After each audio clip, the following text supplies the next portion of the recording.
va tout de suite aller voir des bases sur la foi. reka turabe tudatevye ibijanye n'urufatiro mu Et kwizera je vais vous expliquer que la foi, c'est quelque chose d'absolument indispensable. hanyuma nzobasigura yuko kwizera ni ikintu gihambaye cane Donc il va falloir, dans votre vie, étudier la foi. mu buzima bwacu ni vyankenerwa ko twigisha ico Il kwizera faudra que vous ayez des enseignements sur la foi. birahambaye ko mugira inyigisho ku kwizera Que vous savez, je pourrais enseigner des centaines d'heures, je dis bien des centaines d'heures sur la foi. murabizi nomara amasaha menshi y'amajana ndiko ndigisha ibijanye Parce que c'est un n'ukwizera sujet qui est tellement vaste kuko ni cigwa usanga ciyaguye et qui est tellement cane merveilleux quand on commence à découvrir ce qu'est la foi. ariko kiryoshe cane iyo umuntu amaze gutahura ico ari co kwizera Parce que franchement, la foi, c'est quelque chose d'extraordinaire. kuko vy'ukuri kwizera ni ikintu Nous gitangaje avons beaucoup de chrétiens qui prient, turafise abakristo benshi basenga beaucoup de chrétiens qui chantent pendant des heures et des heures et des heures, abakristo bamara amasaha menshi bariko bararirimba mais on a besoin de chrétiens qui ont la foi, ariko dukena abaririmbyi buzuye kwizera comme nous allons le découvrir. Amen. nivyo tuzobonera hamwe Et on amen verra que la foi va être une école dans notre vie, tuzobona ko kwizera ni nk'ishure mu buzima bwacu une école merveilleuse, ishure ryiza cane une école puissante, ishure ryiza ubushobozi une école qui va nous permettre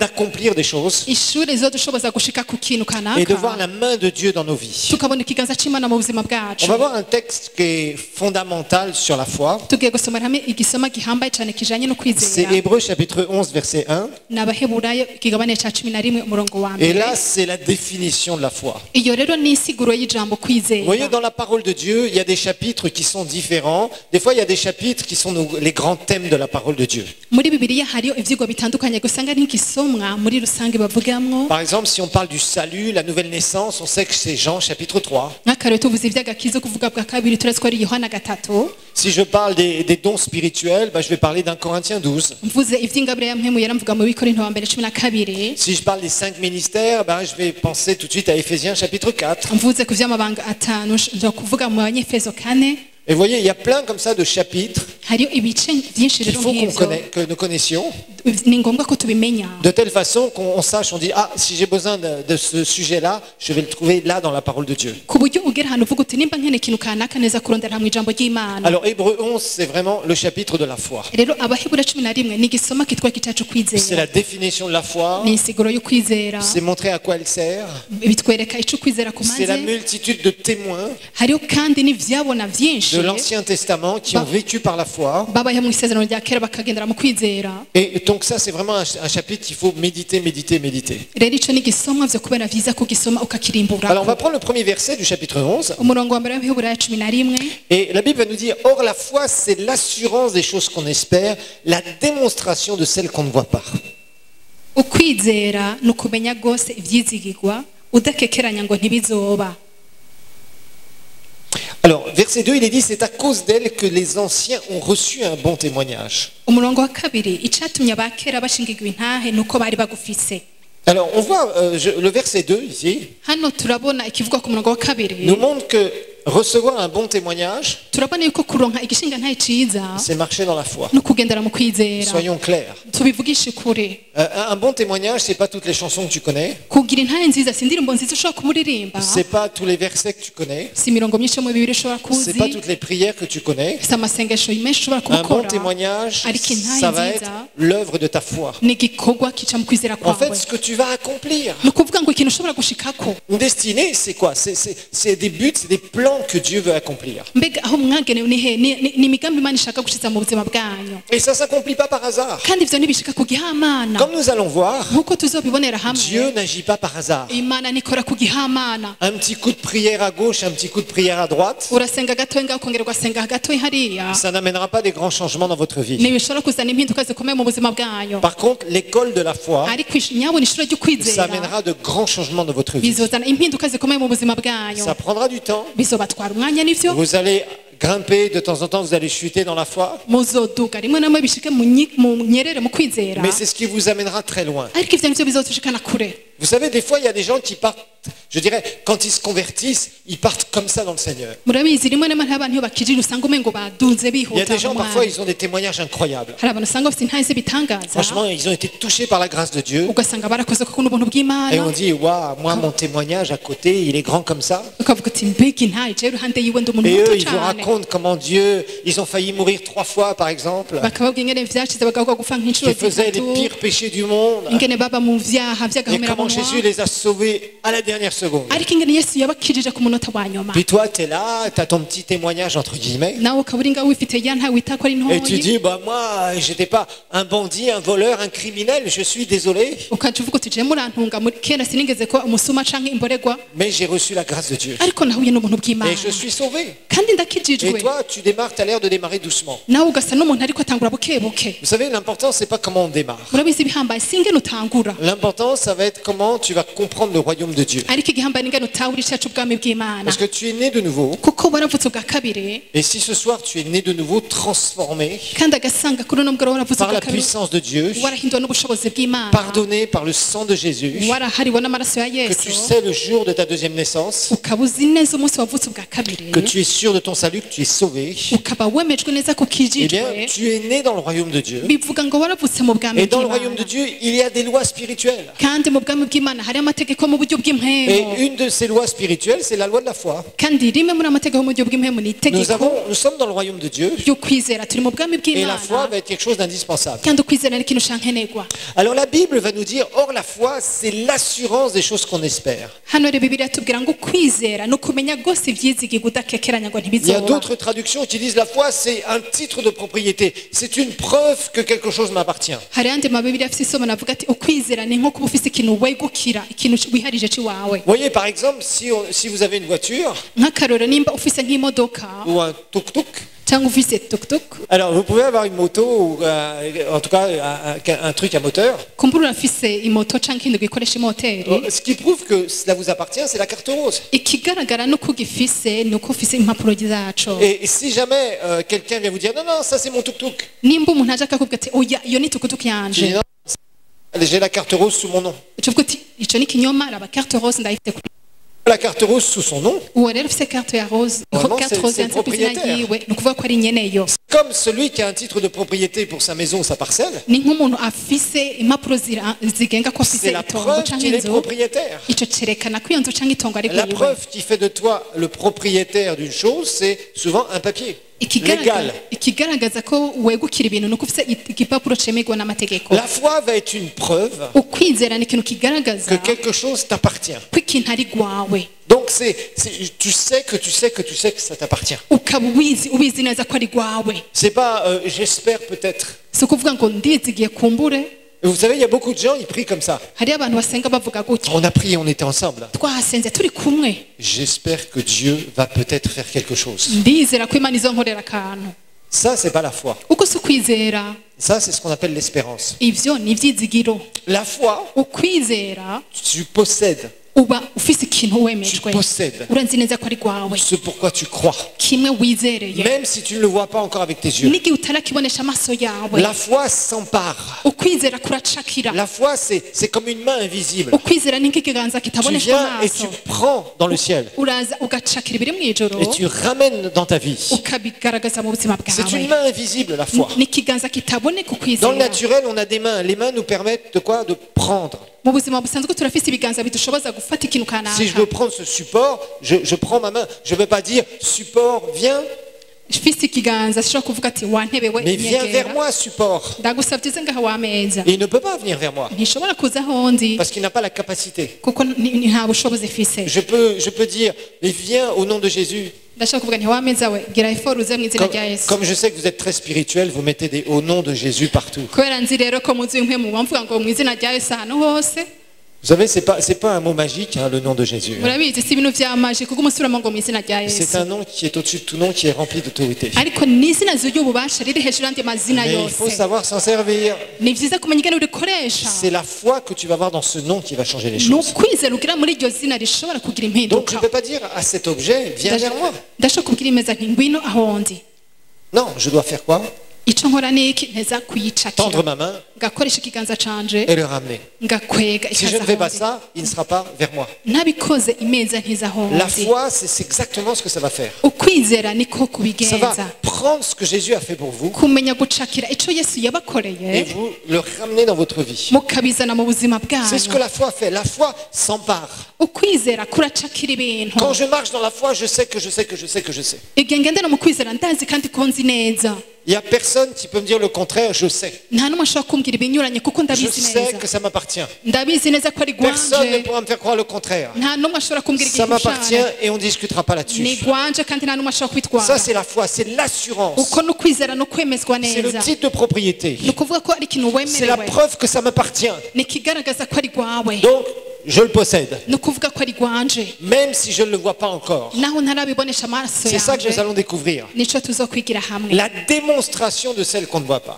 kugaragaza ibitaboneshwa amaso Justement, c'est ça qui est souvent trompeur avec les chrétiens. ivyo rero nivyo abakristo bakunda kwihenderako Les gens veulent voir abantu bashaka kubonesha amaso yabo et après croire. hanyuma ngo bizere Ça, c'est pas la foi. uko si ukwizera La foi, c'est proclamer, ukwizera ni c'est ukwatura déclarer, ni c'est ukwatura agir ni ukugira ico sur le ukoze comme si c'était fait. nk'uko umengo C'est vyarabaye comme ça, par exemple, qu'on fonctionne dans la guérison. ni uko bigenda nk'iyo abantu bashaka gukira ingwara Bien des fois, dans la Bible, nous avons des exemples kenshi muri bibiliya turabona uburorero où Jésus va dire à un impotent, aho yesu yabwiye Un paralysé. umuntu yari amugaye ou les apôtres dans les actes des apôtres, canke abigishwa mu vyakozwe vont n'intumwa dire lève-toi et marche. aho yesu yavuga ati haguruka Et utambuke Jésus, à un moment, il y avait quelqu'un qui avait un bras paralysé dans une synagogue. byarigeze gushika umuntu yari mu sinagoge afise ukuboko kunyonyotse Jésus a dit à cet homme, étends ta main. yesu yabwiye uwo muntu ati ramvura ukuboko S'il kwawe dit je ne peux pas, iyo avuga ati ntibishoboka il ne peut pas. ntivyari gukunda nyene Il ne peut pas. ntivyari Moi, gukunda j'ai vu plusieurs paralysés être guéris. je ndamaze kubona abantu banyunyutse benshi Mais j'ai vu bakira aussi des gens qui disaient je ne peux pas.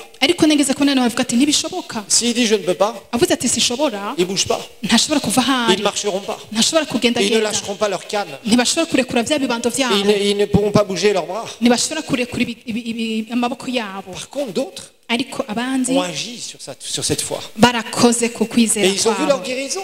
baca batanu Vous gukira voyez, kwabo la foi est quelque chose qui agit. ukwizera rero no kugira ico ukoze La foi n'est pas quelque chose de passif. ukwizera si ukuguma udibamye ngaho gusa Je veux que vous reteniez quelque chose de très important. ndashaka ko mugamanira ijambo rihambaye Écoutez-moi bien. munyumvirize Quelque neza chose qui est très important. ikintu gihambaye cane Dans la vie spirituelle, mu buzima bw'impwemo il y a la part de Dieu, hariho ico imana ijejwe uruhara mais rwayo aussi il y a notre part. kandi natwe turafite ico tubazwa Ça, c'est très important à comprendre. ivyo birahambaye cane Trop de kubimenya chrétiens croient abakristo benshi bizera qu'ils ont ngo juste à prier et tout ira bien. ngo bazosenga gusa hama bice bikoreka Je crois que vous avez une expression. Quand vous dites Igiraneza, vous savez, il y a plein de chants. Igiraneza. Ok, hari d'accord. indirimbo nyinshi tuvuga ngo imana C'est bien. igira neza C'est bien gentil, mais ça, souvent, c'est l'espérance. biraryoshe ariko igira neza bahora bibayemwo Moi, je le vois chez beaucoup de chrétiens. ndashaka kubona mu Ils buzima chantent bw'abantu ça, ils benshi chantent ça, barabiririmba et gusa ils sont toujours aussi malades, toujours aussi pauvres, et ils ont tout le temps autant de problèmes. ugasanga baracakenye baracagwaye baracarimo izangorane nyene C'est pas les chansons que tu chantes qui sont importantes. si indirimbo uririmba C'est pas les ihambaye belles déclarations que tu mets sur ton WhatsApp si amajambo yawe wandika meza kuri whatsapp ou sur ton Facebook. canke kuri facebook C'est pas ça yawe l'important. ico sico gihambaye Je vois beaucoup de chrétiens qui vivent avec l'information de la parole de Dieu. ndabona abakristo benshi bafise amakuru ku ijambo ry'imana La parole de Dieu n'est pas une information. ariko ijambo ry'imana si amakuru tumenyeshwa La parole de Dieu, ijambo c'est la ry'imana parole de Dieu immuable. ni ijambo ry'imana ridahindagurika Que Dieu a parlé, imana yavuze qu'il a mis dans sa parole écrite, yashize mu ijambo ryayo ou ryanditse qu'il va te dire du ciel. cyangwa ishobora kukubwira bivuye mu ijuru Et on ne joue pas avec ça. kandi umuntu ntabifinako Hein, c'est pas Amadjambo. Hein. si ibintu by'amajambo gusa mwabyumvise Parce que beaucoup considèrent la parole de Dieu comme presque un discours aujourd'hui. kuko abantu benshi ijambo ry'imana afata nk'amajambo yo mu rubanza Moi, j'aime pas avoir trop d'informations d'un seul coup. jewe sinkunda kubona amakuru menshi cyane ku ijambo ry'imana J'arrive pas à comprendre comment des gens reçoivent tellement d'informations sur la Bible. sintawe ingene abantu baronka amakuru menshi ku ijambo Et ils disent qu'ils ry'imana connaissent beaucoup de choses. bakavuga ngo bazi byinshi ku mana Mais c'est pas ça l'important. ariko ico sico gihambaye L'important, ça va être ta foi. igihambaye ni ukwizera Comment ta kwawe foi va amener les choses à bouger. mbega ukwizera kwawe gutuma gute ibintu vyawe Donc, la bihinduka Bible nous dit que la foi, bibiliya iratubwira neza ko kwizera c'est vraiment un titre de propriété. C'est quelque chose je m'empare des promesses. ni ikintu negukira ni ikintu nshakira amasezerano yanje Des choses qu'on espère. Et bien, nous cuisiner. L'espérance, c'est quelque chose que tu veux voir être accompli. ivyizigiro ni ikintu ushaka kuzobona gikoreka L'espérance est toujours quelque chose de futur. ivyizigiro ni ikintu kizoba muri kazoza L'espérance est basée sur une promesse. ivyizigiro vyubakiye ku masezerano Mais l'espérance n'est pas la réalité. ariko ivyizigiro ni kuba kuri abo ukuri C'est la foi qui va amener ce à quoi tu rêves. ariko n'ukwizera kuzoshitsa za ndoto zawe canke amasezerano C'est la foi qui amène à la réalité ukwizera niko kubirema ce que tu rêves. za ndoto zawe Les promesses que Dieu te fait dans sa parole. amasezerano imana iguha yisunze ijambo ryayo C'est ta foi qui va amener ça devant tes yeux à la réalité. ukwizera kwawe niko kuzotuma bicika ukuri mu buzima bwawe C'est pour ça qu'on va découvrir que la foi va venir de la parole. nico gituma tuzabone ko ukwizera kuva mu ijambo Mais la foi va amener la réalité. ariko kandi ukwizera kurazana ukuri mu En buzima fait, bwacu en résumé, la foi, c'est une prophétie pour ta vie. mu majambo make ukwizera ni nk'ubuvugishwa mu buzima bwawe Je sais que beaucoup de gens courent après les prophéties, ndanze ko abantu benshi birukanga bashaka mais une des ubuhanuzi plus grandes choses que tu trouveras comme prophétie, c'est dans la parole de Dieu. ariko kimwe mu bintu zo kumva bihambaye cyane Les nk'ubuvugishwa promesses que Dieu ijambo ry'imana te fait, amasezerano imana iguha qu'il t'a fait dans sa parole, yaguhaye biciye mu ijambo ryayo et qu'il te fait personnellement. kandi iguha ku gatwe Ça, kawe c'est les plus belles prophéties sur lesquelles tu peux compter régulièrement. ubwo n'ubuvugishwa buhambaye cyane ushobora kwizigira iminsi La yose prophétie existe, il n'y a pas de problème. ntacyo bitwaye ubuvugishwa by'ukuri Mais burabaho ne cours pas après les prophéties. ariko ntimukirukange murondera Les gens ubuhanuzi qui courent après les prophéties se perdent. kuko abantu birukanga barondera ubuhanuzi barazimira Quelques années plus tard, vous les voyez dans un truc spirituel, une vie spirituelle bizarre. haciye imyaka itanu uko ugasanga bari mu buzima bw'imwe mu bwa Ils ont budatomoye toujours des problèmes et il y a un prophète Pili qui vient et qui leur raconte que demain tout sera changé akaja mu ngorane aje agaca arondera umuvugisha akamuga ati ejo bizoba byahindutse et il ne se passe rien. ariko ugasanga ntacabaye Il ne se passe rien. Parce ntacahindutse que ça va être ta foi qui va transformer les choses. kuko ukwizera kwawe niko gushobora guhindura ibihe byawe Donc, il va falloir que tu comprennes que les plus grandes prophéties que tu as, igihe uzotabura yuko ubuvugishwa buhambaye cyane c'est la parole de ufise Dieu écrite ni ijambo ry'imana ryanditswe et ce que le Seigneur va te dire à toi personnellement. n'ico imana izokubwira wowe ku gatwe kawe Maintenant, des fois, tu vas recevoir des prophéties. rimwe na rimwe bizoshika uronke Des ubuhanuzi gens vont prophétiser sur toi, abantu bakavugishwa ku buzima mais tu ne bwawe peux pas vivre avec ça. ariko ntushobora gutungwa n'ivyo gusa Ça, c'est un plus. ivyo ni nk'inyongera Ça ne doit pas être ce qui va diriger ta vie. si ibintu uteza kwirukanga uriko Parce que nous urarondera ne sommes pas dirigés par les prophéties. kuko ntituyoborwa Nous sommes n'ubuhanuzi dirigés par la parole de Dieu. ariko tuyoborwa n'ijambo Tu es ry'imana dirigé par l'Esprit de Dieu en tuyoborwa na toi. mpemu w'imana Et en addition, en plus, kandi icongera kuri un ivyo certain nombre de fois dans ta vie, inshuro zitari zike mu buzima il va bwawe y avoir des prophéties hazoba qui vont ubuvugishwa être données en ta faveur. buzotangwa ku buzima bwawe Mais ce n'est pas tous les jours, ni toutes les semaines, ni tous les mois même. ariko si iminsi yose indwi zose amezi yose uzoronka ubuvugishwa Vous voyez, il faut vraiment faire la part des choses. ni vyiza ko mutandukanya ibintu Donc c'est pour ça qu'il va y avoir un travail que vous devez faire. nico gituma hari igikorwa muteza kwitondera Si vous voulez mugakora avoir une vie stable, nimba mushaka guhagarara une neza vie mugakiza qui va aller contre vents et marées, contre toutes les tempêtes. ubuzima buzobatuma murengana mifunda yose Et il va n'ibihuhusi falloir que vous connaissiez l'école de la foi.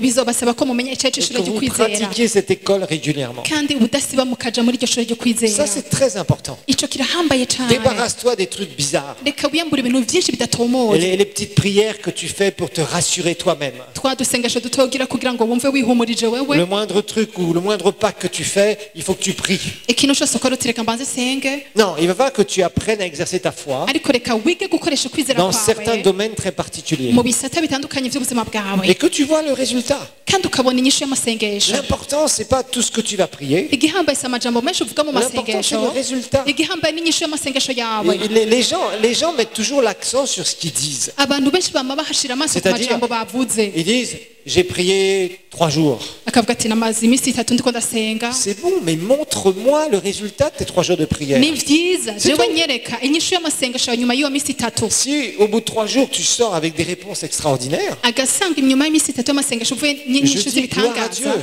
ndavuga nti imana ihabwe icubahiro si tu as fait 3 jours de plainte et de prière, ariko ukaba wamaze iminsi itatu widoga gusa en uriko racontant urasenga toutes tes histoires à Dieu et tous tes problèmes, ukaguma ubwira inkuru cyangwa uvuga amajambo ubwira imana gusa tu n'as pas prié. ntiwasenze Tu as fait juste une séance d'apitoiement sur toi-même. icyo wavuze wagumye uri kuriganyira gusa Donc vous voyez, la prière va avoir sa place, mais la foi va avoir sa place. amasengesho no kwizera bifise uruhara rwavyo Alors, regardons bien une chose, verset 6. reka turabe neza umurongo wa gatandatu La Bible, toujours au chapitre 11 d'Hébreux, turacari mu bahebura 11 la Bible va nous faire je dirais, à la fois nous donner un avertissement novuga nti bibiliya iranatugabisha et ensuite va aussi nous faire une très belle promesse. kandi ikaduha n'isezerano ryiza cane. D'abord, au début du verset 6, or sans la foi, il est impossible de lui plaire. ubwa mbere mu ntango y'umurongo wa gatandatu baravuga ati kandi utizera ntashobora kuyihimbara. Sans la foi, il est impossible de lui plaire. utizera ntushobora guhimbara imana. Donc ça, c'est quelque chose sur lequel tu dois méditer. ico ni ikintu uteza kurimburako. Ne t'inquiète pas. Ntiwiganyire J'ai été ntutinye. dans ce groupe des incrédules pendant des années. nanje naramaze imyaka ndi mu mugwi w'abantu bakomantaza umutima Jusqu'au jour où batizera j'ai commencé à comprendre que la foi, c'est quelque chose sur lequel je devais travailler dans ma vie. gushika umunsi natahuye yuko ukwizera ariko ndeza kwitondera mu buzima Donc il n'est bwanjye. jamais trop tard pour commencer à travailler dans la foi. nta na rimwe umuntu acegwa kugira ngo atangure guhinduka mu kwizera Si tu kwiwe. es jeune, profites-en. agasanga ukiri muto reka ubonera Parce que akaryo. si tu es jeune, tu vas avoir des années, et si tu persévères dans la foi, tu vas aller loin. kuko nimba ukiri muto hari imyaka myinshi kurindire kandi uteza Et si tu es gushishikara mu plus kwizera. âgé, débarrasse-toi de ta religion, nimba umaze gukura naho de iyambura tes trucs iby'idini bizarres, byose mystiques et tout ça, ibintu bidatomo iby'ibinyegezwa et grandis. kandi ukure Tu vas te mettre à l'école de la foi. uje muri iryo shuri ryo kwizera. Là, tu auras un peu plus de mal qu'un jeune qui n'a pas été pollué par la religion. aho rero bizokorora gusumba wa mujene ayononoye n'idini. Mais petit à petit, tu vas commencer à marcher dans la foi. ariko buke buzotangura kugendera mu kwizera. C'est important. birahambaye. C'est indispensable. Dieu dit, il est impossible. imana iravuga neza ngo ntibishoboka Il est impossible ntibishoboka de plaire à Dieu sans la foi. guhimbara imana Ce utizeye. qui plaît à Dieu, c'est ta foi. igihimbara imana ni ukwizera kwawe. Jésus l'a dit d'ailleurs. yesu yaranabivuze Un kanatsinda. bon nombre de fois, quand vous lisez les évangiles, inshuro zitari zike musomye ubutumwa bwiza vous allez voir Jésus qui dit qu'il soit fait selon ta foi. muzobona yesu avuga ati bikubere nk'uko wizeye. Et il y a devant un homme, il va dire aussi, je n'ai jamais vu une foi aussi grande. imbere y'umuntu yerigeze kuvuga ati sinigeze mbona ukwizera kungana nk'ukwawe. Il va dire, ma fille, ta foi t'a sauvée. ikindi kavuga ati mukobwa wanje ukwizera kwawe kuragukijije. Bon nombre de fois, inshuro zitari zike le Seigneur va mettre l'accent sur la foi de la personne pour sa guérison umwami yashimikiye ku kwizera k'umuntu kugira ngo ashobore gukira ou pour la protection. cyangwa kugira ngo ashobore kurindwa. Parce que je sais que certains d'entre vous, vous priez des trucs bizarres de protection. Là. kuko ndazi ko abantu batari bake musenga ibintu bidatomoye byo kuvuga ngo Ça aussi, umwami il va falloir barinde. apprendre à s'en débarrasser. ni byiza ko wiga guhindura uburyo wiyumvira. On va expliquer certaines choses. tuzosigura ibintu bitari bike. Désolé, on va faire du nettoyage. Hein. murambabarira tuzotunganya ibintu bimwe na Parce bimwe que là-dedans, des fois, ça tourne pas bien.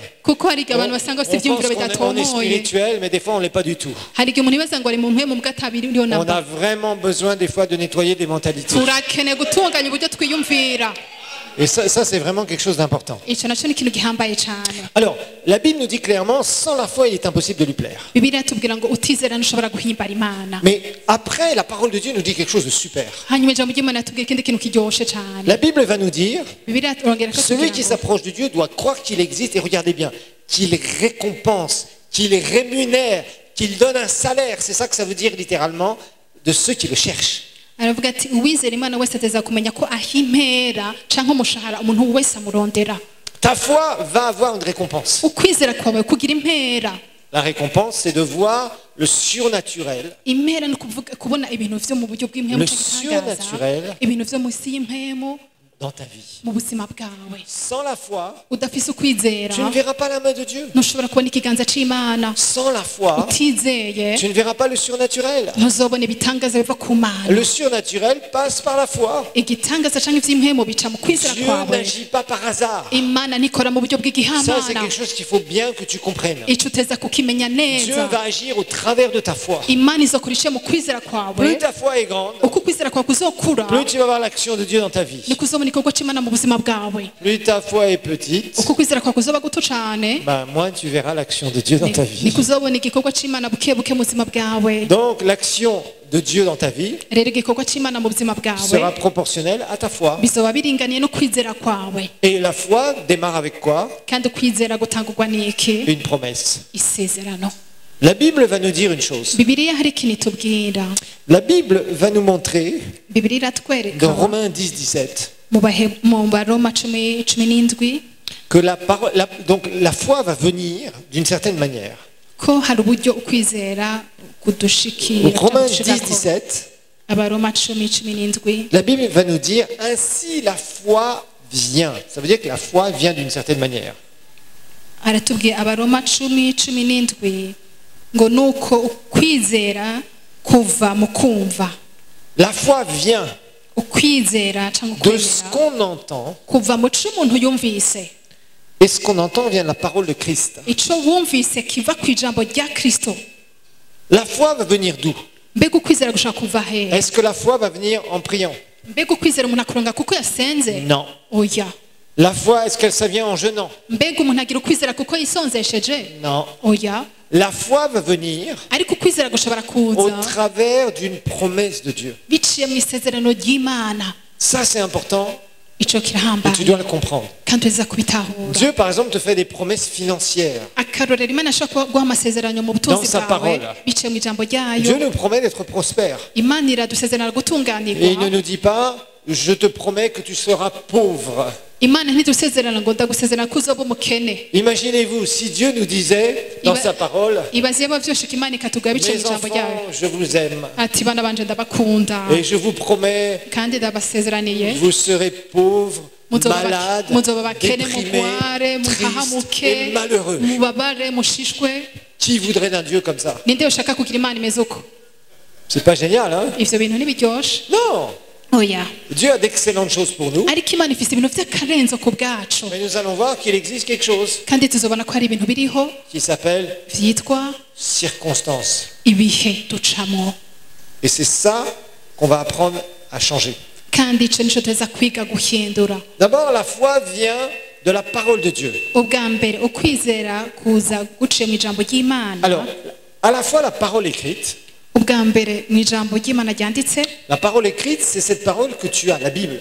ijambo ryanditse ni Bibiliya ufise. Ça, c'est important. Ivyo birahambaye. Ça, c'est là où tu vas trouver le plus de sources pour ta foi. Aho niho uzorondera amasoko akomeye cyane kubwo kwizera C'est au kwawe. travers de la parole écrite. Ni biciye mu ijambo ry'Imana ryanditswe. Donc, il va falloir que tu connaisses la parole écrite, Birahambaye cyane kumenya ijambo ry'Imana que ryanditse. tu étudies la parole. Ukiga iryo jambo ry'Imana. C'est pour ça, vous savez, il ne faut pas venir le dimanche matin simplement en disant, bah, finalement, moi, je vais venir le dimanche matin, j'amène ma Bible, j'ouvre ma Bible le dimanche, Nico gituma bitakene kuza kwa Mungu ufise Bibiliya uti hama nca ndayugurura kwa Mungu et j'écoute le sermon du pasteur. hanyuma numvirize ubutumwa bw'umwongere Amina, alléluia. hanyuma nce gumasemerera ngo amina Et après, haleluya je ferme ma Bible et à dimanche prochain. hanyuma nce nugara Bibiliya tuzosubira kwa Mungu.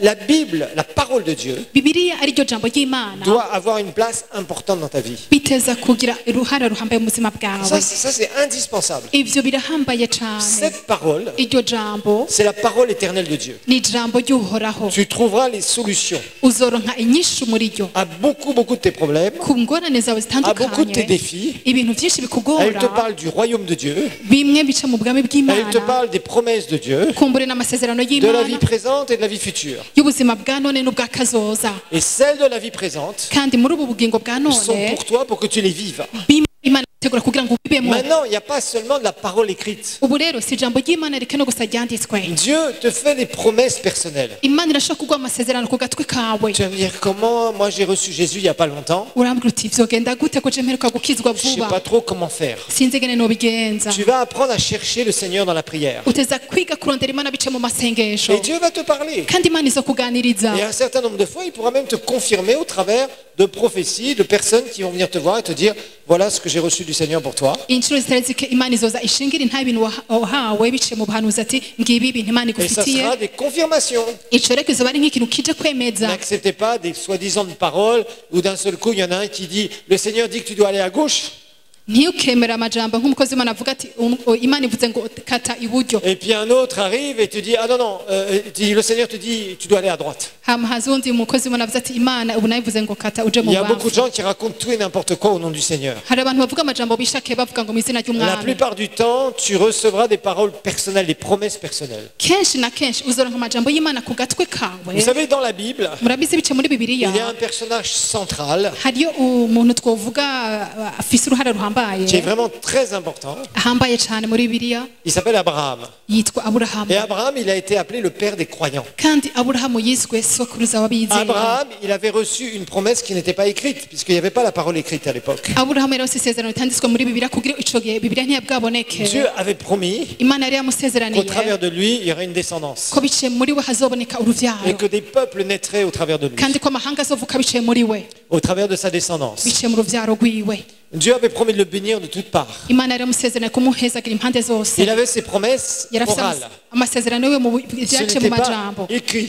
Si amasezerano yari yanditse. Donc, dans ta destinée, bivuga rero ngo aho Imana le Seigneur va yakugeneye te montrer un certain nombre de choses. Il va te parler. Imana izo kuganiriza ikwereka ibintu bitandukanye. C'est pour ça que tu dois être ouvert au Saint-Esprit. nico gituma ziza kwiyugurura kuri mpemu Et le yera Saint-Esprit va te parler. kandi mpemu yera zo kuganiriza D'abord sur les grandes lignes de ta vie. ubwa mbere ku bintu nyamukuru mu buzima C'est bwawe. ce que Dieu avait fait avec Abraham. On pourrait faire toute une étude sur la direction divine nico Imana yakoreye Aburahamu turashobora kugira inyigisho zitari zike au kuyoborwa travers de la vie mpemu d'Abraham. biciye mu buzima bwa Aburahamu. Et on peut découvrir la chose suivante. hanyuma turashobora kubona ikintu gikurikira. Dieu lui donne d'abord des grandes lignes, Imana ubwa mbere yamuhaye imirongo mikuru mikuru très très grandes lignes sur sa vie. ibintu nyamukuru muri rusange mu C'est buzima souvent bwiwe. ce que le Seigneur fera quand il va te parler personnellement. kenshi nico Imana ikoresha ishatse kukuganiza ku gatwe Par kawe. exemple, certains d'entre vous, le Seigneur vous a montré que vous allez le servir. nk'akaro bamwe muri mwebwe Imana yarabetse ko muzokoreye Imana. Alors vous étiez tout excité devant cette promesse. hama ukaca ushuha cyane muri iryo sezerano. Sauf que maintenant, vous êtes dans beaucoup de problèmes, beaucoup de trucs, beaucoup d'histoires, et vous êtes à 10 000 km de cette promesse. kiretse kuno munsi ubiravye usanga uri kure cyane y'amasezerano Imana yaguhaye. D'autres, le Seigneur vous a montré d'autres choses dans votre vie.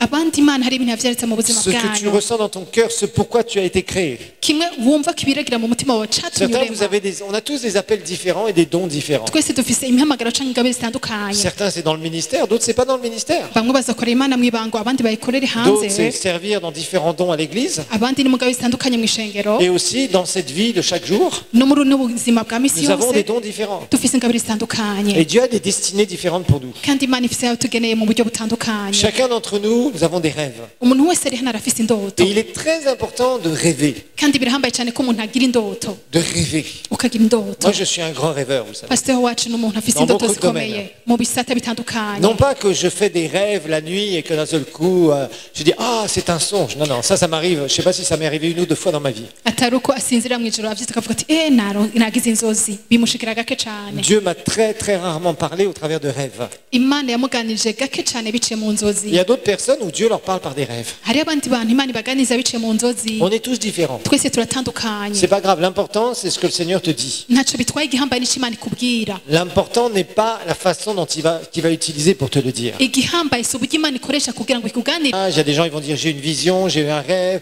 j'ai une prophétie, j'ai eu ceci, j'ai eu cela. kuko kenshi hari abantu bavuga bati nagize iyerekwa nagize indoto narose iri jambo muri ubu buryo. Dieu peut choisir différents moyens par lesquels il va nous parler. Imana ishobora guhitamwo uburyo butandukanye ishobora kutuganiriza. L'important, c'est que tu saches quand il te parle. igihambaye ni uko umenya igihe Imana quand il te fait des yakuganirije promesses. n'igihe iguhaye isezerano. Et très souvent, Dieu va te donner des grandes lignes kenshi au Imana départ.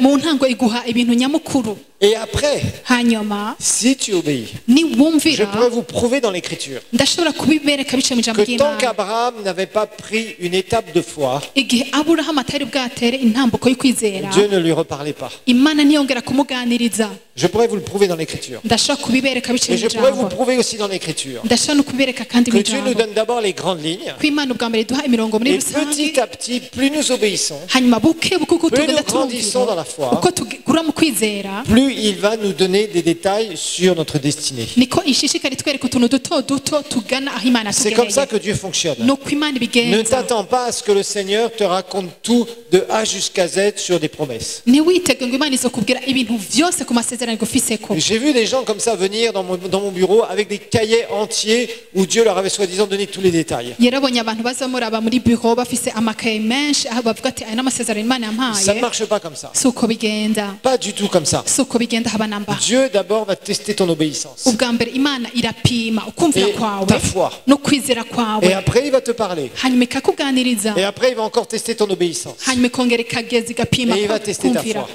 hanyuma ikaraba ukwizera Mais kwawe. ta foi, tes rêves doivent reposer sur ce que le Seigneur te dit. ukwizera n'indoto zawe biteza kubakira ku cyo Imana yakubwiye Dans sa parole, mu ijambo au ryayo travers de l'enseignement de sa parole. biciye mu ijambo ryayo. Par exemple, Dieu nous veut prospères. n'akareba Imana yashaka ko Si dutunganirwa. aujourd'hui tu es dans une condition de pauvreté ou d'extrême pauvreté, agasanga uno munsi uri mu bukene buhebuje. tu as des promesses dans la parole de Dieu pour en sortir. urafise amasezerano mu ijambo ry'Imana kugira ngo C'est uve mu pas, bukene c'est bwawe. pas quelque chose dans lequel tu peux rester ou tu dois rester toute ta vie. si ikintu uteza kugumamo ubuzima bwawe bwose. Donc au début, ça va peut-être pas être facile parce que tu vas avoir de grosses circonstances qui vont aller contre toi. mu ntango usanga bigoye kuko ufise ibintu byinshi bikugora Et ça va être le travail de ta foi qui va transformer les circonstances. ariko igikorwa cyo kwizera kwawe niko bizatuma ibihe byawe bihinduka Peut-être que tu as des maladies chroniques. kumbura urafise za ndwara Tu es né z'urukurikirane avec et ça reste là. ugasanga urazivukanye Ou tu as ukaguma peut-être muri eu un ivyo accident, ou tu as peut-être eu une maladie qui a détruit quelque chose dans ton corps. kumbura waragize isanganya cyangwa ugira indwara zononye umubiri wawe Ou tu as peut-être d'autres problèmes personnels. kumbura urafise n'izindi ngorane ku gatwe Ou des kawe défis. Tu as une certaine hauteur, mais tu as ce qu'on appelle des défis. Ça veut dire que tu sens que tu dois aller beaucoup plus haut. cyangwa ugasanga urafise imihigo cyangwa ingorane wumva kuteza kuja hejuru ukabirengera Et le Seigneur va te demander de marcher dans la foi. kandi umwami akagusaba ngo ugendere mu De kwizera par exemple faire un don particulier dans l'église ici. nk'akaroro utange ishikanwa mu buryo budasanzwe mu Et ishengero tu hésites. hanyuma Et alors que ugakikiranya le Seigneur t'a montré certaines choses. ugasanga uriko urakekeranya kandi ikintu imana Et c'est yakweretse ça kuri qui va ivyo t'amener plus loin. kandi ari cyo cyateza kugushikana Mais, hejuru c'est pas évident. ukavuga uti ntivyoroshe C'est pas évident. ntivyoroshe Des fois, tu vas faire des pas de foi rimwe na rimwe uteza gutera intambuko zo pour kwizera certaines choses. ku bintu bimwe na bimwe La foi ukwizera va être quelque chose qui va être ta responsabilité. ni ikintu ufise mu ruhara Ça, c'est important. birahambaye Regardons cyane un jour, Jésus a eu une question, une requête de la part des disciples. umunsi umwe yesu hari ikibazo yabajije abigishwa Dans Luc biwe chapitre 17, verset 5. muri luka 5:17 Luc 17, verset 5. luka 17 mu murongo wa 5 mu mpunge 17, verset 5. luka 17 umurongo wa 5 C'est vraiment intéressant. iraryoshe kubona Les apôtres vont faire une prière à Jésus. intumwa hari ico zasavye yesu Les apôtres vont, enfin les disciples, pardon, pas les apôtres, ils n'étaient pas encore apôtres, les disciples, excusez-moi. intumwa Pas murambabarira apôtres, ils les appellent là, mais c'est disciples tels quels. kuko mu nyuma niho Les apôtres bisabigishwa dirent au Seigneur, augmente-nous la foi. bamubwiye bati za ntumwa zibwira umwami yesu ati twongereze ukwizera Augmente-nous la foi. nutwongere ukwizera Augmente-nous la foi, Seigneur. twongere ukwizera mwami Pourquoi? Parce qu'ils avaient vu Jésus et ils voyaient Jésus faire des choses incroyables. kuko babona yesu akora ibintu by'ibitangaza Et là, les disciples se disaient, mais si on avait une foi aussi forte que Jésus, là, on pourrait faire des trucs incroyables aussi. hanyuma intumwa zivuga ati yaba dufite ukwizera gukomeye nk'ukwa yesu gukora ibitangaza nk'ibyo akora Et ils voyaient Jésus purifier des lépreux, babona yesu ahumanura abagwayi ouvrir les yeux n'ibembe des aveugles, canke ahumura abahumye chasser des démons, agasenda abadayimoni ressusciter les morts. akazura abapfuye Jésus faisait plein d'œuvres. yesu yakora ibikorwa byinshi bitandukanye Donc ils se sont dit, s'il pouvait nous faire une piqûre de foi, ça serait pas mal. nawe ukavuga ati ari hamwe yesu dutera nk'urushinge rurimo ukwizera gutoya byo biryoshe Mais apparemment, Jésus n'a pas fait une piqûre de foi. ariko yesu nta rushinge yabatera Pour rwo augmenter la kwizera foi. kugira ngo bongereze uko kwizera Il n'y avait pas un médicament augmenteur de foi. nta muti ubaho kugira ngo ukwizera k'umuntu kuduge Jésus va leur répondre quelque chose. yesu hari ijambo yabishuye Jésus, le Seigneur leur dit, si vous aviez la foi comme un grain de moutarde ou de sénévé, vous diriez à ce mûrier, déracine-toi et plante-toi dans la mer et vous obéirez. yesu arabwira ati namba mufise ukwizera kungana n'akabuto ka sinapi mwobarireka igiti c'umusukamino muti randuka ubadikwe mu kiyaga kandi cobumvira. Donc Jésus dit bien, yesu arabivuga neza si vous aviez la foi, ati nimba mufise ukwizera il dit pas, allez, venez là, je vais vous imposer les mains et vous allez avoir une grande foi comme moi. ntiyavuze ati nyabona nimuze nganda barambike ku biganza mu nzuru ukwizera Non, il met la responsabilité sur qui? ariko uruhara yarushize kuri bande Sur l'homme. ku mwana w'umuntu Si vous aviez la foi, ati nimwagira ukwizera alors vous pourriez dire aho rero umuntu ashobora kuvuga ngo à cet arbre-là, déracine-toi. ico giti shinguka Juste la foi comme un grain de sénévé. ukwizera kungana n'akabuto ka Si sinapi vous aviez la foi. iyo aba mufise ukwizera C'est ça que le Seigneur leur dit. ico nico umwami Il yababwiye leur dit pas, je vais vous imposer les mains, je vais prier pour vous. ntiyababwiye ngo nzobasengera ndabarambike ku biganza Non, la prière ne peut pas augmenter votre foi. amasengesho ntashobora kongereza ukwizera kwanyu Le jeûne n'augmentera pas votre foi. ukwisonzesha niko uzokongereza ukwizera kwanyu Ça, vous savez, c'est des idées préconçues. ivyo ni ivyiyumviro urimo Prier, kwihenda Seigneur, donne-moi la foi, ça marche pas. gusenga uvuga uti mwami mukwizera Seigneur, que j'ai une foi plus grande, ça marche pas. ati mwami nyongereza ukwizera ntibikunda Non, c'est notre responsabilité. ariko ni uruhara rwacu Et il va falloir qu'on passe donc du temps avec la parole de Dieu. vyotubera vyiza ko tumara umwanya mwinshi mw'ijambo Du temps à se gusoma remplir de la parole de Dieu. umwanya tumara mw'ijambo Du temps à tubisoma méditer la parole de Dieu. tukarimbura ijambo Du temps ry'imana à la mettre en pratique. tukamara umwanya dushira mu ngiro ijambo Étape après ry'imana étape après étape. intambuko nyuma Je y'indi vous nyuma donnerai des y'indi exemples pratiques au fur et à mesure. uko iminsi igenda nzoza ndabereka uburore Là, aujourd'hui, je vous bufatika donne des généralités. uno munsi niko ndavuga muri Je vous montre rusange en gros ce qu'est la foi ndabereke muri rusange icari co kwizera et ce que n'est pas la foi. nico n'ikitari cyitwa ukwizera. Alors une autre chose maintenant, Ikindi nacyo twovuga ubu c'est que la foi, ni uko kwizera ça vient du cœur, kuva mu mutima, de votre, ce qu'on appelle nature spirituelle. icyo twita kamere yanyu mu buryo La bw'impemu. foi n'est pas produite dans votre tête. Ukwizera ntiguhera mu vyumviro vyanyu. Vous ne pouvez pas croire avec votre tête. Ntushobora kwizera ukoresheje ubwenge Il y bwawe. a beaucoup de gens qui disent oui, moi je crois, mais en fait ils ne croient pas, c'est dans leur tête. Hari abantu benshi bavuga ati jewe ndizeye mugabo usanga ni ibinyoma kuko biri mu bwenge gusa, Et d'ailleurs, vous savez, c'est très simple. kuko biroroshe Pour kumenya. savoir si vous avez vraiment la foi, Kugira ngo umenye neza ko umuntu ari mu kwizera c'est très simple. biroroshe kumenya. Si vous avez un gros problème, Nimba ufise ingorane ikomeye qu'on prie pour cyane, vous, qu'on te dit, tu crois? umuntu akagusenga akakubaza ati mbega urizera? Oui, oui, je crois. Uti ego cane Quand tu ndizera. vas retourner à la maison, Ushitse muhira ugataha, c'est comment tu vas te comporter par rapport à ton problème qui semble rester. mbega wifata gute bihwanye n'ingorane ufise ushitse muhira. Qui va montrer si tu as la foi ou pas. Ivyo nivyo bizokwerekana ko ufise ukwizera canke atakufise. On va voir tout à l'heure quelque chose d'important. Turaza kubona mu mwanya uri imbere kintu Dans quelques gihambaye minutes. mu mwanya mutoyi. Là, on va regarder Romains chapitre 10, versets 9 et 10. Hano reka dusomere hamwe Abaroma Romains 10 10, 9 et 10. umurongo w'icenda n'uw'icumi. Abaroma Ça nous 10 parle de la foi du salut. turasoma hano bijanye no kwizera Et on kw'agakiza, utilisera ces versets d'ailleurs, versets 9 et 10, sur comment, je dirais, mettre en pratique sa foi. kandi tuzokoresha imirongo kugira ngo tubone ingene umuntu yoshira mu ngiro Comment kwizera kwiwe, utiliser sa foi. ingene umuntu yokoresha ukwizera Parce qu'on va kwiwe, voir que avoir la foi est une chose, kuko tuzobona ko kugira ukwizera ni mais kimwe l'utiliser en est une autre. ariko kugushira ni kindi. Apprendre à utiliser sa foi Kwiga gushira mu ngiro kwizera kwawe par rapport aux différentes circonstances, aux défis qu'on peut avoir. bihwanye n'ibihe canke ingorane ushobora guhura nazo. Donc Romains 10, Abaroma 10 versets 9 et 10, umurongo w'icenda la Bible n'uw'icumi. nous dit, si tu confesses de ta bouche le Seigneur Jésus, et si tu crois dans ton cœur que Dieu l'a ressuscité d'entre les morts, tu seras sauvé. Car c'est en croyant du cœur qu'on parvient à la justice, et c'est en confessant de la bouche qu'on parvient au salut. Biravuga ngo kuko niwaturisha akanwa yuko Yesu ari umwami, ukizera mu mutima yuko Imana yamuzuye umukuye mu bapfuye, uzokizwa. 10 kuko umutima niwo umuntu yizeresha akaronka ukugororoka, akanwa akaba ariko yaturisha akaronka agakiza. Au verset 9, au milieu du verset 9, il est dit, si tu crois dans ton cœur. Hagati y'umurongo w'icenda aravuga ati niwizera mu mutima wawe. Au début du verset 10, il est dit, c'est en croyant du cœur qu'on parvient à la justice. Mu ntango y'umurongo w'icumi kuko umutima ari wo umuntu yizeresha akaronka ukugororoka. Donc croire dans la Bible Kwizera iyo babivuze muri Bibiliya est toujours connecté avec le cœur. vyama bifatanijwe n'umutima C'est wacu. jamais connecté avec la tête Nta na rimwe umuntu abifatanya n'ivyumviro ou vyiwe avec ce que je ressens ou ce que je ne ressens pas. canke ivyo niyumvamwo canke ivyo ntiyumvamwo. C'est toujours connecté avec le cœur. Ukwizera umuntu agufatanya n'umutima La Bible wiwe. dit toujours de croire avec le cœur. Bibiliya itubwira ngo twizereshe imitima Je ne peux pas yacu. croire avec ma tête. Sinshobora kwizeresha ubwenge Ma tête bwanje. n'a pas la capacité à avoir la foi. Ubwenge bwanje nta bushobozi bufise bwo kugira La foi ukwizera. biblique. Ukwizera guhanye na Ma Bibiliya. tête résonne. Ma tête, elle, si je dis je crois avec ma tête, Nkoresheje ubwenge bwanje ndashobora quand kwiyumvira. les circonstances vont continuer à être mauvaises, je vais laisser tomber et je ne vais plus croire rien du tout. Mpuye n'ibintu bingoye ca mvuga ntidahagaritse kwizera ca Je ne mpindukira. verrai rien être changé. Ndashobora Et rien ne changera. kubibamo ugasanga ntacahindutse. La foi vient du cœur, Ukwizera kuva mu mitima yacu.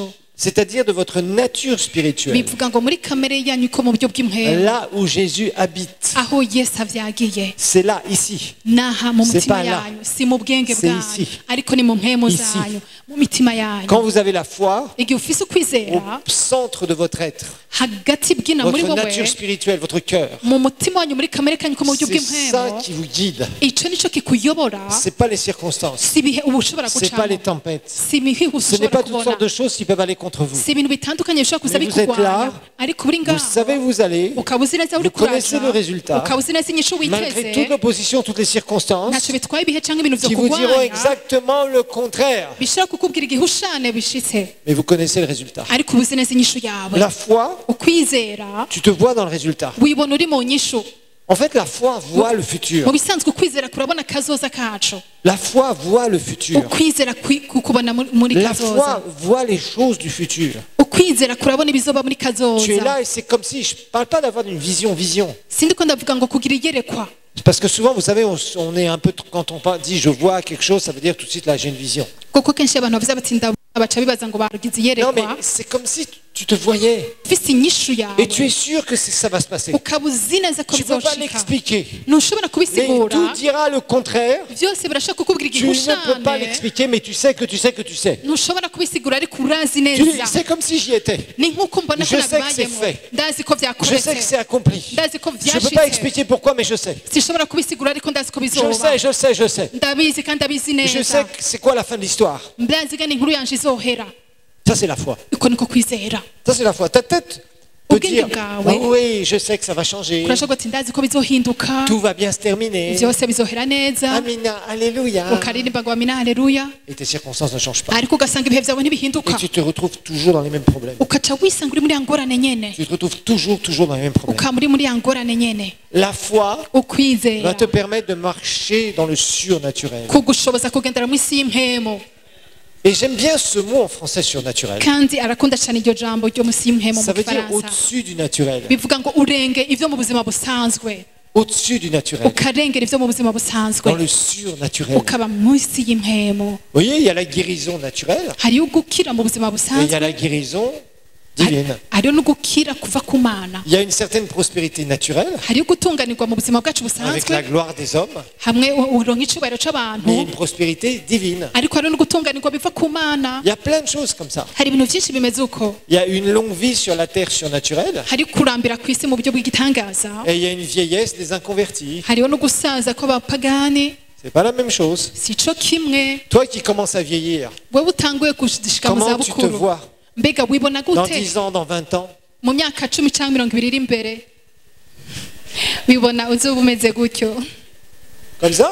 mbega wibona ujugumira mu myaka iri imbere Vous savez, il y a des gens, à 30 ans, ils sont déjà bien comme ça. murabizi rero abantu bafite imyaka 30 batangura kunama bakagenda Des jeunes kunama. qui paraissent vieux.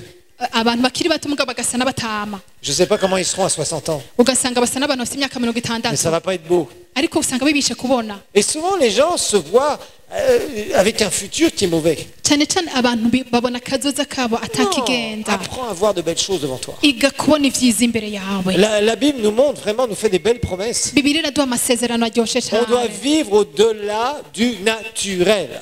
ko duteza kurambira mu isi On doit vivre au-delà du naturel. duteza kurambira mu isi L'église de Dieu ishengero ry'imana doit être une église surnaturelle. riteza kuba mu buryo bw'impwemu Vous savez, on a bw'igitangaza beaucoup de mal avec ça. biracatugora Il y a cyane beaucoup d'églises en ce moment. hari amashengero menshi no munsi On fait des beaux discours, usanga bavuga amajambo on fait des menshi prédications très motivatrices, bakavuga ubutumwa bwiza butera intege mais le abantu surnaturel, on ne le voit pas beaucoup. Hein. ugasanga ibintu by'ibitangaza ntibabibamo Et d'ailleurs, dans beaucoup de pays, les églises se remplissent avec beaucoup d'adhérents, mais très peu de gens transformés par la puissance de Dieu. kanatsinda amashengero menshi yo mu isi usanga yuzuye abanywanyi harimo abantu bake bahinduwe n'ijambo ry'imana Et on en a de plus en plus. uko iminsi igenda bakomeza kugwira Moi, je vois de plus en plus de prédicateurs faire des discours je ndabona abakozi b'imana benshi mu ngo bavuga amajambo gusa avec des belles phrases motivatrices bagakoresha amajambo meza yo gushusha qui sont abantu pas loin de ce qu'on appelle la pensée positive des païens. Hein. atari kure y'ikintu bita pensée positive cyangwa ivyumviro vyiza Bon, les païens, vous savez, les païens savent certaines choses que quand on pense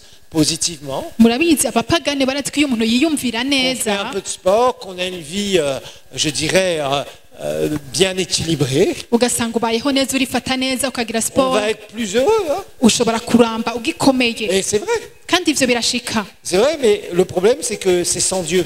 Pour eux. ingorane ni uko barashobora kuguma bakiri bato mugatamana bafise Et je vois beaucoup d'églises qui sont en train de glisser dans ce genre de truc. ariko ndabona abakristo benshi bariko baranyerera mu bintu Ils parlent de nk'ivyo Dieu. bavuga ivy'imana Mais il n'y a pas de puissance. ugasanga nta bushobozi burimo Moi, j'ai envie de voir la puissance apostolique. je ndifuza kubona ubushobozi nk'ubwaba mu Ce gihe qu'on cy'intumwa voyait dans les actes des bimwe apôtres. twabona mu byakozwe n'intumwa Les foules être drainées et secouées. aho amasinzi y'abantu baza bakanyiganyiga Des prières où on n'est pas là en train de prier pendant des heures et il n'y a pas un atome de la présence de Dieu. aho abantu bamara amasaha bariko barasenga mugo ugasanga nta nyinshi na ntoya twabonye Des gens qui sont engagés avec le Seigneur. ariko abantu bishikana vy'ukuri bari kumwe Moi, n'umwami c'est ça que je veux voir. ico nico jewe nifuza On a kubona besoin de revenir dans la puissante onction du Saint-Esprit. turifuza turashaka kugaruka mu bushobozi bwa Pas mpemu yera seulement avoir des enseignements et des enseignements. Je suis un enseignant, c'est mon premier ministère. atari kuronka inyigisho gusa niryo bango ry'uwe rya mbere Mais j'avoue que je sens une saturation actuellement. ariko nobabwiza ukuri ndumva ko abantu Il bagaburiwe faut que byinshi cyane l'enseignement amène à vivre la puissance de Dieu. ni byiza ko inyigisho zidushikana tuba mu bitangaza Il ne faut pas que by'imana l'enseignement amène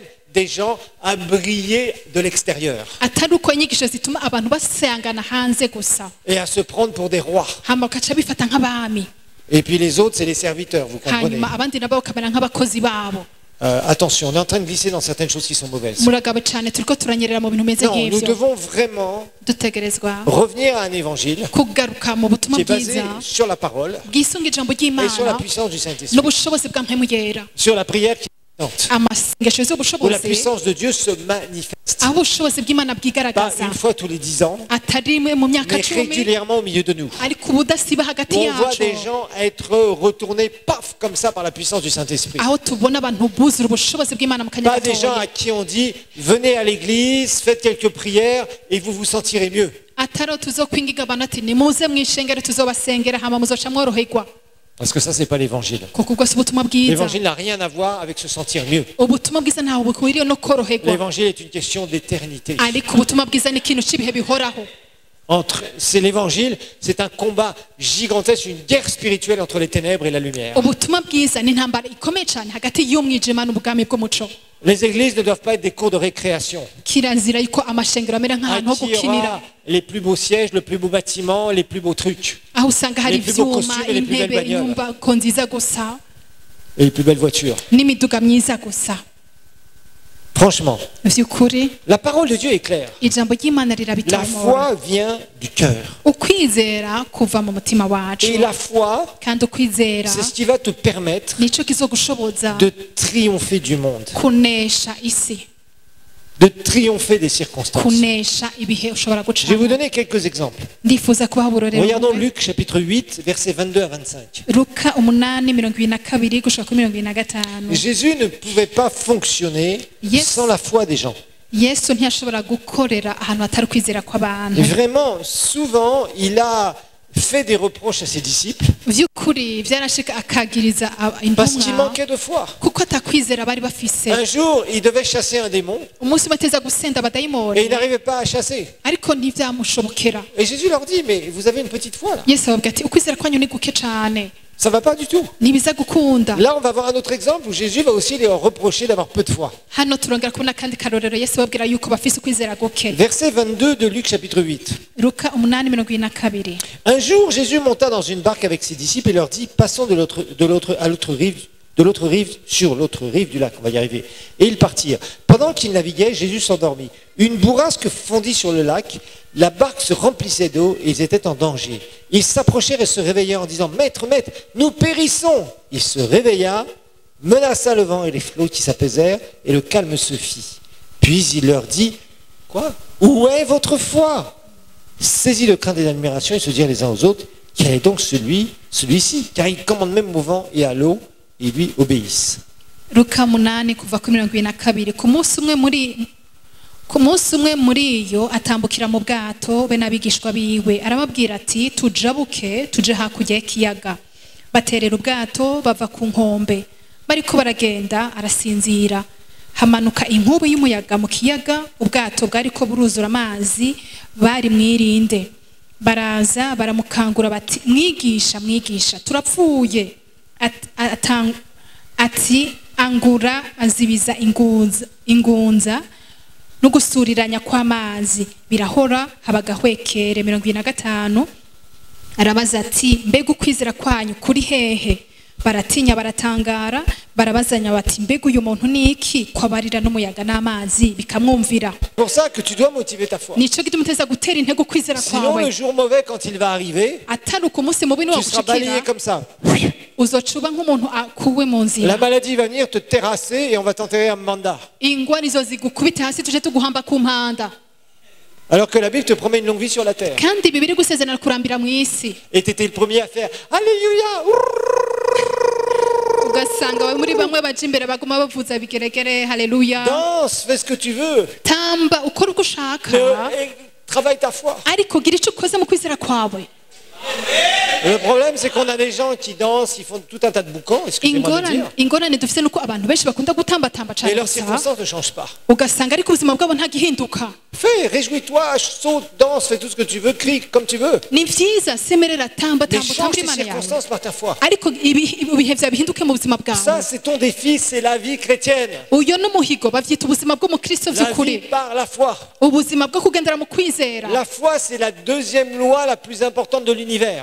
kwizera ni icagezwe ca kabiri gihambaye cyane mu isi. Je le dis souvent, la première loi, c'est la loi de l'amour. nkunze kubivuga ni icagezwe ca mbere ni icagezwe Sans c'urukundo. l'amour, Dieu n'aurait jamais créé parce qu'il n'aurait jamais partagé. iyo hataba urukundo nta na kimwe imana yakurema kuko ntiyari gushobora gusangira Et Dieu natwe, aime partager. ariko imana irakunda Sans l'amour, gusangira. on serait dans nos péchés, direction de l'enfer. iyo hataba urukundo rw'imana twari kuba turi mu vyaha turiko tuja Certains mu d'entre nous, nkozi. sans l'amour de Dieu, on serait déjà morts depuis longtemps. bamwe muri twebwe hataba urukundo rw'imana tuba twarapfuye, Damnés en enfer pour l'éternité. tukaba turiko turaja mu muriro udahera. Mais la deuxième loi la plus importante, ariko icagezwe ca kabiri gihambaye cane c'est la loi de la foi. ni icagezwe co Et je vous kwizera. assure, quand vous commencez à marcher dans la foi, kandi nkubwije ukuri tangwa kugendera mu vous allez kwizera commencer à vivre des choses muzotangura kubaho mu bihe que beaucoup ne vivront pas. abantu benshi batabamo. Et Dieu aime.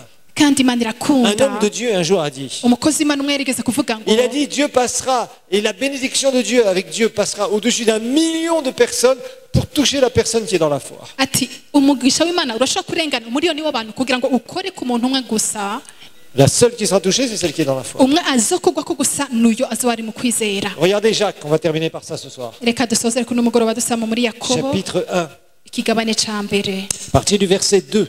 guhera ku murongo wa kabiri. La Bible va nous donner une grande leçon. bibiliya iratwereka ishure Et rikomeye on va expliquer ce que ça veut dire. dusigure neza Parce uyu que dans toutes murongo nos langues, ça peut dire des choses un peu différentes. kuko mu ndimi zacu zitandukanye turashobora kuronka insiguro itariyo. Regardez Jacques chapitre 1, versets 2 à 4. yakobo kabiri kuva kuri kabiri gushika kuri kane. Mes frères, considérez comme un sujet de joie les différentes épreuves que vous pouvez rencontrer. Verset 2.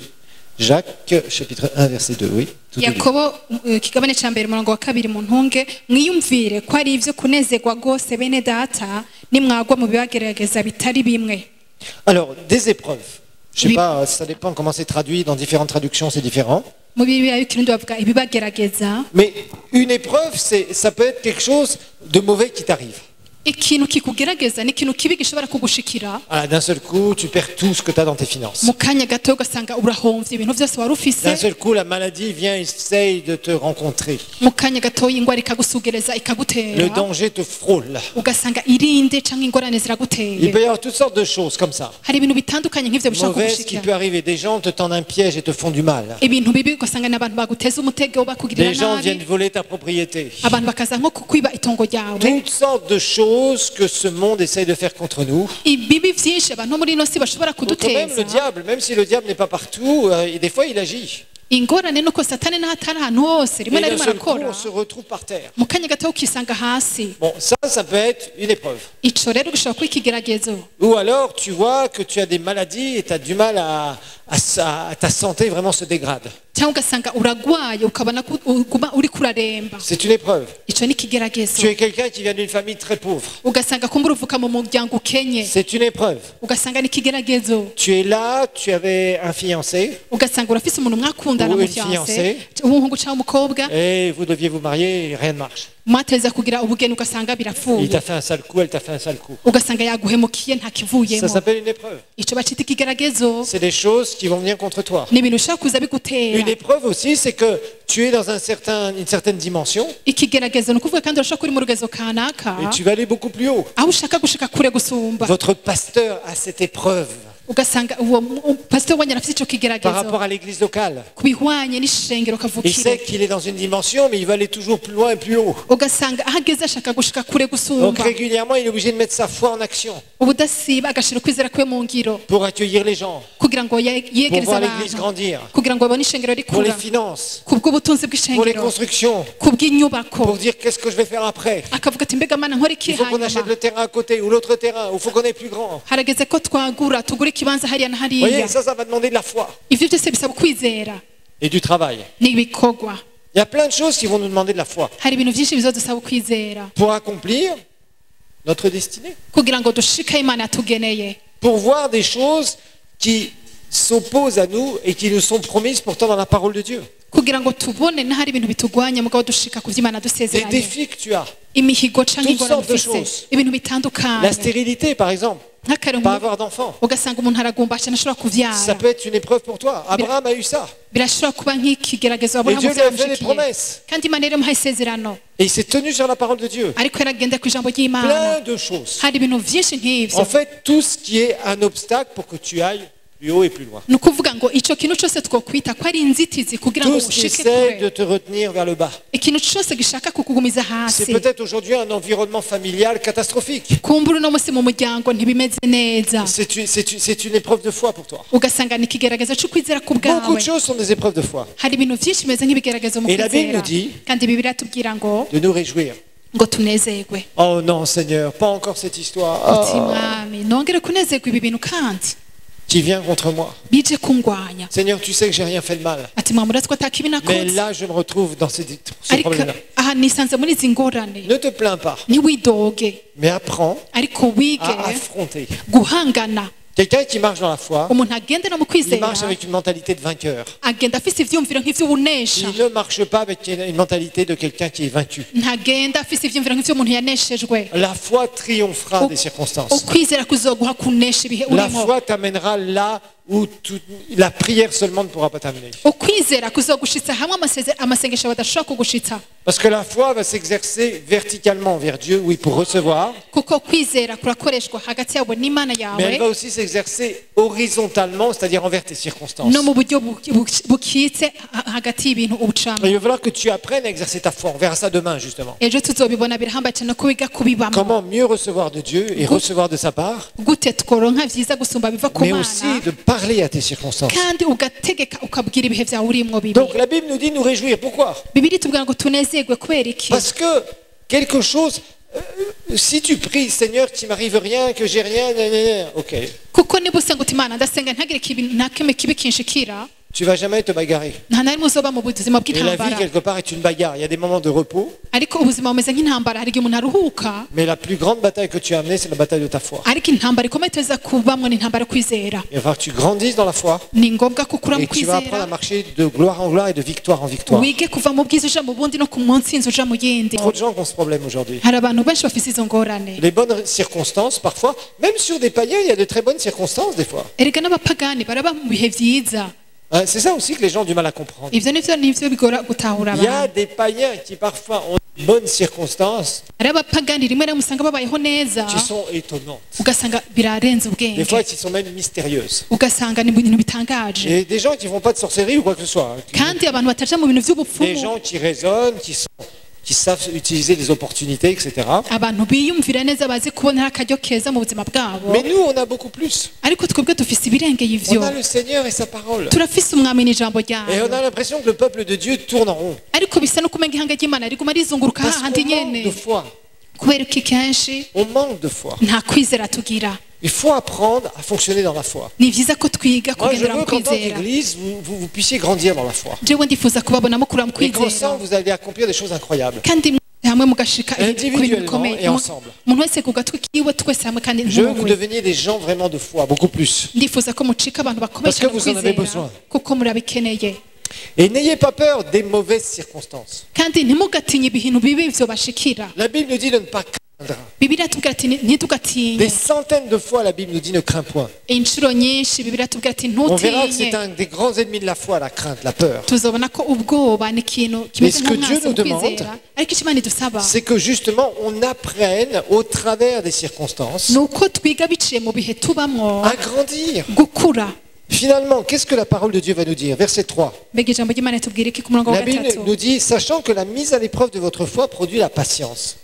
mumenye yuko ibigeze ukwizera kwanyu bitera ukwihangana Vous savez, les choses qui se font attendre, murabizi ibintu umuntu ateba ou les gushikira gens qui se font attendre, cyangwa ibintu ateba kubona le jour où tu les vois venir, igihe ubibona bigushikiriye tu vas beaucoup plus les apprécier uzobishima cyane gusumba que si tout arrivait du jour au lendemain dans ta vie. nk'uko byo kwihuta kugushikira La patience est une qualité de caractère. ukwihangana n'ingeso Quand z'umuntu tu as cru pendant des années pour quelque chose, igihe wamaze imyaka myinshi wizerera et que tu le ikintu vois s'accomplir devant tes yeux, ukabona gikoretse imbere y'amaso yawe ça va avoir un prix extrêmement grand parce que tu te rappelleras ce que le Seigneur a fait dans ta vie. bizoguha kugira ikiguzi kinini cyane kuko uzokwibuka ivyo imana Et tu yagukoreye auras beaucoup plus de considération. kandi uzobura umuntu akenguruka Et tu cyane feras beaucoup plus attention. uzogenda witonze cyane La patience. Mais il faut que la patience, la Bible nous dit, accomplisse son œuvre parfaite. umurongo wa kane ariko kwihangana gukwiye guhingura igikorwa cako Afin que vous soyez parfaits et accomplis. kugira ngo mubone gutungana rwose muhinguwe Alors, en fait, l'idée, hano icyo bavuga ni c'est qu'à iki partir du moment où on apprend à fonctionner dans la foi ni uko igihe cyose umuntu yize kugendera mu et qu'on kwizera voit des promesses s'accomplir, akaba abona amasezerano y'imana amushikako on acquiert de la maturité. Ici, le mot parfait en français, je n'ai pas commencé en Kirundi, mais en tout cas, ça veut dire quelqu'un qui a grandi, qui est mature. kuze yashise ahantu kanaka Donc, les moments difficiles, les mauvaises circonstances, ibihe bibi canke ingorane vyo vous gushikira savez, souvent, quand par exemple, si tu es pauvre, nk'akarero nk'ubu wewe nimba que ukenye tu vois des riches, ukabona hari abatunzi hafi par yawe exemple, tu connais quelqu'un qui a ton âge et qui a plein d'argent. Il est jeune, il a plein d'argent parce que ses parents ont plein d'argent. ukaca ubona umuntu muto mu myaka kuri wewe afise abavyeyi kandi bafise n'amafaranga menshi Quelque part, tu vas dire, bon, j'ai pas eu de chance, hein. ukaca uti jewe nta bakwe Je suis pas né nagiriwe dans la bonne famille. sinavukiye mu muryango mwiza Hein, quelque part, on est tous pareils, on se dira facilement ça. twese turakunda kwipima ku bandi Mais ugasanga la twavuze parole de Dieu amajambo te dit pas nk'ayo ça. ariko ijambo ry'imana si uko La parole de Dieu te ritubwira dit que ça peut changer ijambo ry'imana rivuga ngo birashobora et que ça guhinduka doit changer bitegerezwa et guhinduka que tu as un rôle pour que ça change. nawe urafise uruhara ngo bihinduke C'est ce que la parole de Dieu nous dit. ijambo ry'imana ritubwira C'est tout. nta kindi Quel que soit ton arrière-plan, ntacyo bitwaye aho si wavukiye c'est ça qui détermine ta destinée, c'est que tu as tout loupé. agasanga aricyo cyo kwerekana imana yakugeneye uba Non, tu vas wihenze apprendre à fonctionner dans la foi uteza kwiga kugendera mu et kwizera à changer tes circonstances. ugahindura Donc ibihe ici, urimo d'une part, le fait de voir Dieu agir parce que tu as cru, aha rero kubona imana ari icyo ikoze kuko wizeye d'une part, ça va t'aider à grandir, kimwe bizogufasha gukura et d'autre part, ça va t'équiper. Accompli, ça veut dire être équipé. ikindi nacyo kizoguha ibintu vya nkenerwa bikenewe abavuga bati adahagije na kimwe Plus tu vivras des victoires, uko uzoshishikara kuba mu ntsinzi plus ça sera simple pour toi de croire plus grand, de voir plus grand et d'accomplir plus grand. niko bizokorohera kwizerera no kubona ibintu bikomakomeye gusumba Et ça va aussi montrer ton caractère. kandi bizokwerekana n'ingeso zawe ingene zimeze Dans ce que vous savez, souvent malheureusement, kenshi gikunze gushika les gens birababaje inoccupés, les gens pauvres sont tout le temps dans les églises à prier tous les jours. usanga abantu bakenye buzuye mu mashengero bariko barasenga umwanya munini Et si un jour tu devenais très prospère, est-ce que tu viendrais toujours autant? mbega vyogushikira ugatunga cane woguma witaba mu rusengero nk'uko wari ubikora La grande majorité des gens ne le feront plus. benshi iyo bahezagiwe ntibasubira gukora uko Et ça montre un problème de caractère. ivyo navyo vyerekana ingorane mu ngeso z'abantu Donc c'est pour ça que Dieu veut qu'on apprenne à grandir dans la foi étape après étape. nico gituma imana yifuza ko dukura mu kwizera intambuko inyuma y'iyindi Comme cet escalier. nk'uko izi ngazi ziri imbere Si le muzibona pasteur Romain n'avait pas construit cet escalier, iyo pastor Roma atubaka yashizeho izi si ngazi on était en bas pour monter ici, kugira ngo umuntu ave hari hasi entre vous êtes des mougroufi, hari abandi usanga muri udufupi nyene vous êtes les batois, cyangwa donc vous auriez du mal à monter. mushike Vous ngaha voyez? birashoboka Pourquoi est-ce qu'on a fait des escaliers? kubera iki bashiriho ingazi C'est pour qu'à chaque marche, on augmente en hauteur. kugira ngo n'umuntu agende araduga buke buke Et dans la foi, c'est la même chose. no mu kwizera niko bimeze Ne pensez pas que vous allez pouvoir voir des immenses miracles de Dieu nimwibwire ngo je nzobona ibitangaza bikomakomeye biva ku si vous n'avez mana même pas fait vos premiers pas dans la foi. nimba utaragira n'intambuko ntoyi mu kwizera kwawe Vous ne pourrez pas gagner une course de 100 mètres ntushobora kuba uwa mbere mu higanwa ry'imetero si vous ijana êtes encore comme un petit bébé dans la foi à marcher sur 4 pattes. nimba ukimeze nk'umubebe muto agenda aravura Donc vous voyez la foi comme une école et une progression. rero mubone ukwizera nk'intambuko canke ishure Étape après étape après étape. intambuko inyuma Il y'iyindi va falloir vous fixer des objectifs. ni vyiza ko muha intumbero Et petit à petit atteindre ces objectifs. kandi buke buke mugashika Par kuri izo votre foi ntumbero qui travaille. biciye mu kwizera kwanyu arico Une étape mwagukoreyeko après une autre étape après une autre étape. intambuko inyuma y'iyindi inyuma y'iyindi Vous savez, il y a beaucoup de gens qui veulent passer d'un niveau 0 à être tout là-haut. hari abantu benshi bashaka guhera ngaha bace bisanga kure cane Sauf que le jour où ils retombent, ça fait mal. kiretse yuko umunsi bakorotse baca bababara cane C'est pour ça que le mieux, c'est de toujours progresser comme ça. nico gituma vyo kubera vyiza ko uduga Et buke au fil buke des années, kandi uko imyaka igenda en iratera laissant imbere travailler votre foi, ukareka ukwizera kwawe ico vous gukoze allez vraiment faire du chemin. ugasanga wateye Dans intambuko 3 ans, dans 5 ans, dans 10 ans. mu myaka itatu itanu On cumi iri dira, imbere franchement, un tel, t'avais tellement de galères. ugasanga mu ntango Quand wari tu as ufise reçu ingorane Jésus dans nyinshi ta vie, on s'est dit comment on va faire avec celui-là. igihe wakize ukavuga ati mbega uyu muntu tuzomukira Et gute des années plus tard, ariko imyaka inyuma tu es y'iyo beaucoup plus stable et tu progresses. ugasanga warateye imbere urahagaze neza Plutôt que de quelqu'un qui avait démarré tout là-haut, hakubona umuntu atangura gusimbira hejuru et hariya puis aujourd'hui il est rétrograde. hama akaca asubira inyuma umunsi Et akagwa ça arrive souvent. ivyo birakunze gushika La foi, c'est quelque chose sur lequel tu dois travailler régulièrement. ukwizera ni ikintu cyiza kwitondera Progresse buke buke et des ugatera imbere visions de ce que tu veux veux faire. ugire iyerekwa De ce n'intumbero que tu zishobora ressens dans ton gushika cœur. kandi bihere Tu mu te mitima mets devant yawe ton Dieu et tu cherches sa face. uba imbere y'inyonga z'imana Tu yawe t'instruis dans la parole de Dieu. wigishwe mu ijambo ry'imana Et il va y avoir des choses que tu vas voir devant toi. kandi hari ibintu uzogenda urabona Qui imbere vont yawe motiver ta foi. bizotera intego kwizera Je kwawe peux pas accepter qu'un chrétien, sinifuza kubona umukristo et je vais vraiment clôturer par ça, ngiye kurangiza kuri aya majambo qu'un chrétien ne voit rien devant lui. sinshaka kubona umukristo atanakimwe abona imbere yiwe C'est fou de voir ça. ivyo bintu Et il y birababaje a beaucoup de kubibona chrétiens qui ne voient rien devant eux. hari abakristo atanakimwe babona imbere yabo Ils vivent au jour le jour, baba uko umunsi avec urenganye le niko problème babayeho du jour et le problème de demain et le problème d'hier. ugasanga bafise ingorane cyangwa umutwaro w'uno munsi n'uw'ejo hahise Non, Dieu t'appelle à autre chose. ariko imana hari ibindi iguhamagare Il gusumba t'appelle à avancer, à avancer, à avancer, ikwifuriza à gutera monter, imbere à monter, ugatera à monter, imbere à monter, à monter. ugatera imbere cyane Chaque jour, iminsi tu dois yose travailler ta foi. uteza kugira icyo ukoreye kwizera Amen. kwawe amen